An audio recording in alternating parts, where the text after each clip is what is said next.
Not that long ago, when you wanted to go somewhere further for the first time, you would have to buy a map, draw the routes onto it, and memorize the turns you would need to take.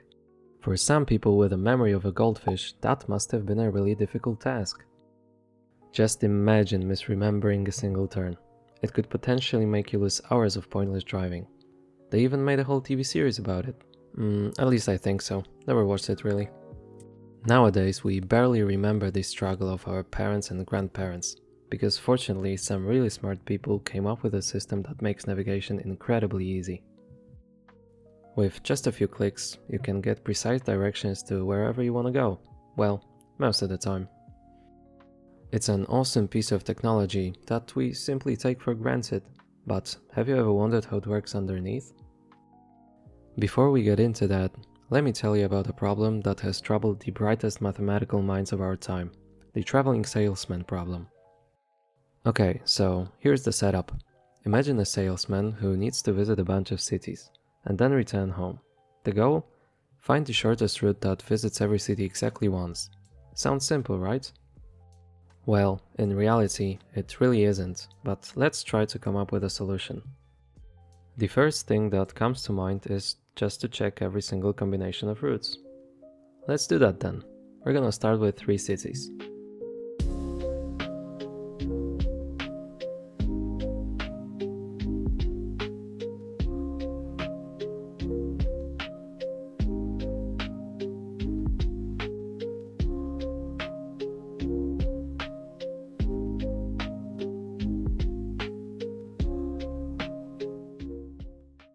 As you can see, the number of combinations grows very rapidly, and it quickly becomes way too big to check every single one of them.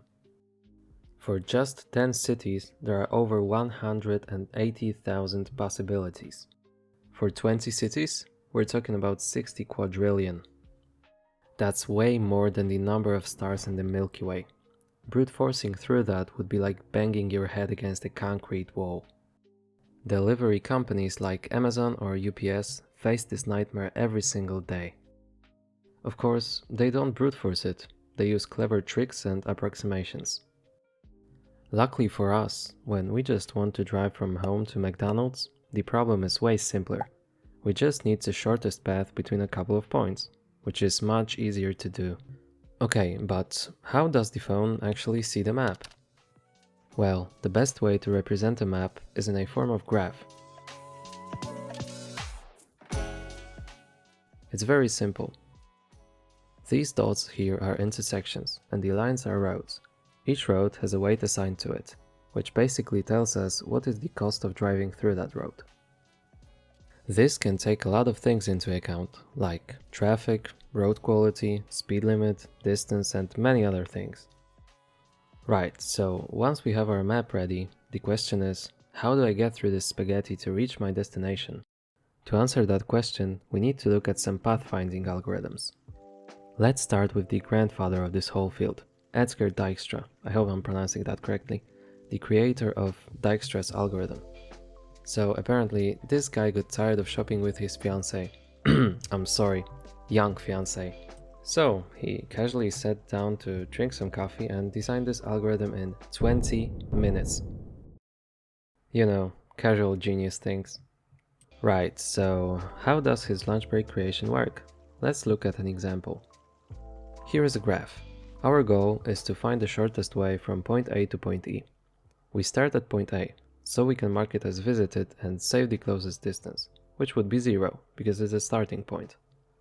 Then we check its neighbors. First, we look at point B. The distance to point B is the sum of the distance to the current node from a starting point, which is 0, and the distance from the current node to point B, which is 4. We do the same calculation for point C, which totals to 2. We also need to keep track of which node each shortest distance came from, so we can reconstruct the path at the end. Okay, we've checked all the nodes reachable from point A. So now it's time to move to a different node. To do that, we always look for the node with the smallest distance. So in this case, we're gonna move to point C, and we do the same thing all over again. First, let's check point B.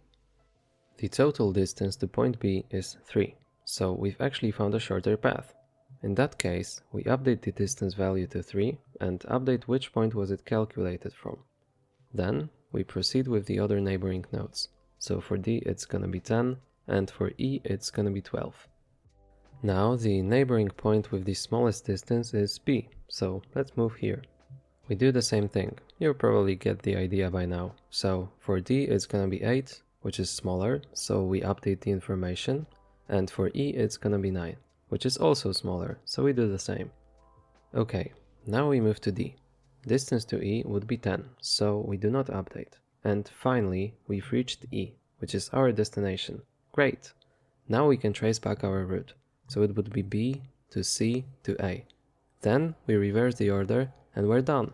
Really simple and beautiful algorithm that gets the job done. Best thing about this algorithm is that it guarantees finding the shortest path.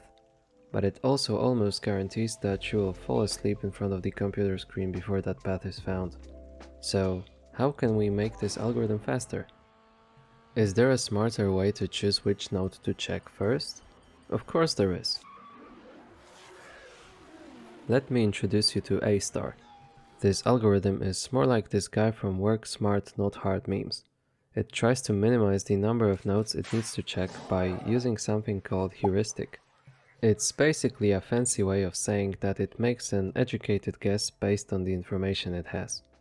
In the case of maps, it's usually some kind of distance, like Euclidean or Manhattan distance. The first one you should know from school. It's basically the length of a straight line between one point and the other. Manhattan distance is a little more tricky, and it works better with grid-based maps, like the ones in Snake or Pac-Man, where the only movements are up, down, left and right. Then it gives a more real estimate and is way easier to compute, because it's simply the difference between coordinates. Since we're using a real map, we're gonna use the first one. Take a look at this map. Algorithm knows the coordinates of its starting point and its destination, so it can easily calculate the Euclidean distance between these 2 points. This information is all it needs to make the race between Dijkstra and A star look like an F1 car racing against a horse.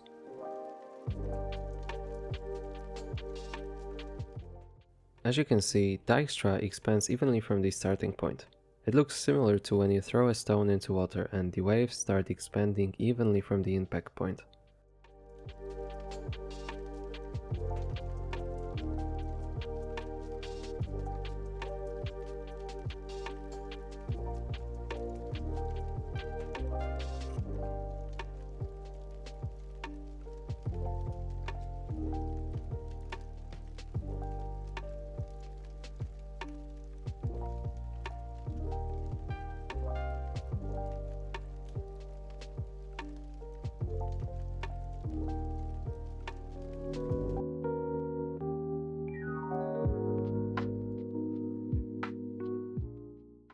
A star, on the other hand, doesn't waste time doing that. It gets straight to the point. Heuristic is what makes it so powerful.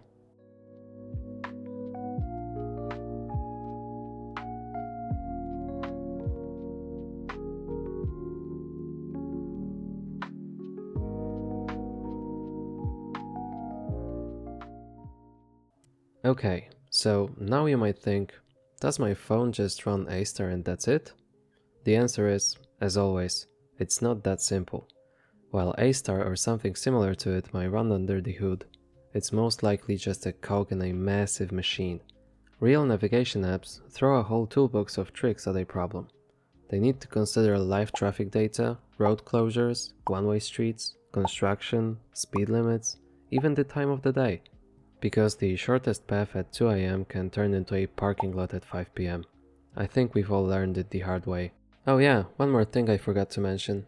It's happening for millions of people simultaneously. Processing all that data for every single piece of road would simply be impossible. So Google uses a lot of other algorithms to speed up the process. So, next time you open Google Maps, take a moment to think about all the hardcore math going behind the scenes to get you to that new pizza place everyone is talking about. That would be the end of this video. If you enjoyed, please leave a like and subscribe to help me grow my channel. Feel free to leave any suggestions in the comment section below. Thank you for watching and see you next time.